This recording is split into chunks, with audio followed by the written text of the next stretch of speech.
नमस्कार, अस्सलाम वालेकुम, सत श्री अकाल, जय झूलेलाल। मैं हूं जी प्रेम मटलानी और आप देख रहे हैं हालात हाजरा का प्रोग्राम। हकीकत ये है, इब्तदा में आपसे दरख्वास्त है, चैनल ज़रूर सब्सक्राइब करें। दोस्तों, हमारे देखने और सुनने वालों को इतना तो इल्म होगा ही कि आजकल माहौलियाती आलूदगी या प्रदूषण, पोल्यूशन जो है कितना बड़ा मसला बन चुका है।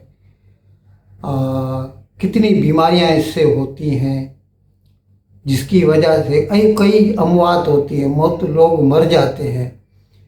तो उसके जो वजूहात हैं ये पोल्यूशन के, उसमें सबसे बड़ा जो सबब है उसका एक तो है हमारे कोल बेस्ड बिजली घर, पावर प्लांट्स जो हो, जहाँ पे कोयला जला के बिजली बनाई जाती है, क्योंकि उससे जो गैसेस निकलती हैं वो माहौल को ख़राब करती हैं। और दूसरे है हमारी ऑटोमोबाइल इंडस्ट्री, कारें, बसें, जो भी चीज़ मूव होती है उनमें गैस डीजल या पेट्रोल जब जलता है तो उससे कार्बन मोनोऑक्साइड, कार्बन डाइऑक्साइड बनती है। अब उनसे बचने के लिए पूरी दुनिया में एक हलचल चल निकली है कि भाई ज़्यादा से ज़्यादा बिजली की गाड़ियाँ चलाएं, क्योंकि बिजली जब चलती है तो उसका कोई भी एफ्लुएंट नहीं होता, बाय प्रोडक्ट नहीं होता, यानी माहौल को ख़राब नहीं करती। लेकिन यहाँ पर सबसे बड़ा मसला ये है कि आखिर वो बिजली बनाई कैसे जाती है। अगर वो बिजली कोल बेस्ड पावर प्लांट से बनाई गई तो फिर उसका तो कोई फ़ायदा नहीं हुआ, क्योंकि वो तो बनाने में ही उसने पहले ही माहौल को ख़राब कर दिया। फिर लोग चल निकलते हैं इस रास्ते पर कि कोई दूसरी चीज़ ढूंढें इसके लिए।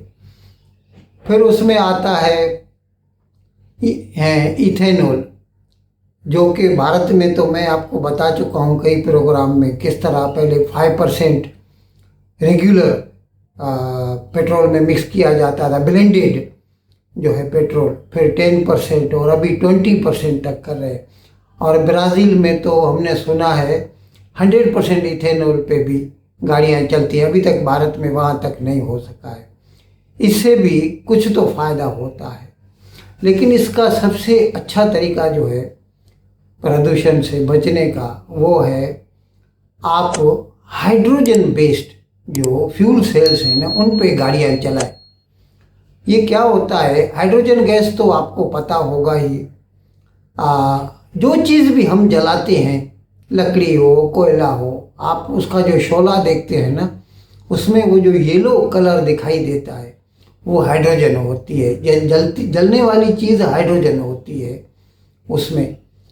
तो ये हाइड्रोजन को हम उसके सेल बना के और उसको हम गाड़ियों में इस्तेमाल कर सकते हैं। लेकिन हाइड्रोजन नाम नॉर्मली तो जो साइंस के स्टूडेंट्स होंगे, शागिर्द होंगे, उनको पता होगा कि जिंक जो मेटल है उसके ऊपर हाइड्रोक्लोरिक एसिड या सल्फ्यूरिक एसिड डाला जाए तो उसमें से हाइड्रोजन रिलीज़ होती है।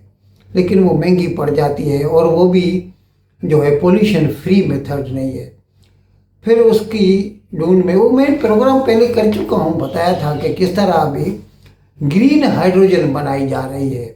यानी हाइड्रोजन बनाने में हम कोई भी एफ्लुएंट जो माहौल को गंदा करे वो नहीं रिलीज़ करते।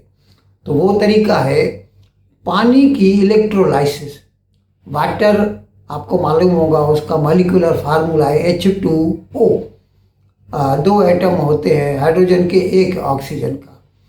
उसको अगर उसमें से बिजली गुजारी जाए, जिसे इलेक्ट्रोलाइसिस कहते हैं, तो उसमें से दोनों गैसेस बनती है, हाइड्रोजन भी और ऑक्सीजन। और उनको फिर जो है पकड़ के स्टोर कर सकते हैं, उससे हाइड्रोजन के फ्यूल सेल बनते हैं। अभी हिंदुस्तान में इस पर खासा काम हुआ है और इंडियन ऑयल कॉरपोरेशन और टाटा मोटर्स वालों ने मिलकर ऐसी बसें भी बनाई हैं, कारें भी बनी हैं कुछ, लेकिन अभी इतना आम नहीं हुआ। ऐसी जो बस है ना वो दिखाई गई। अभी मैंने कल परसों प्रोग्राम किए थे कि किस तरह यूरोपियन यूनियन की जो सदर है उर्सुला वॉन्डर लेयन, वो आई थी यहाँ पर।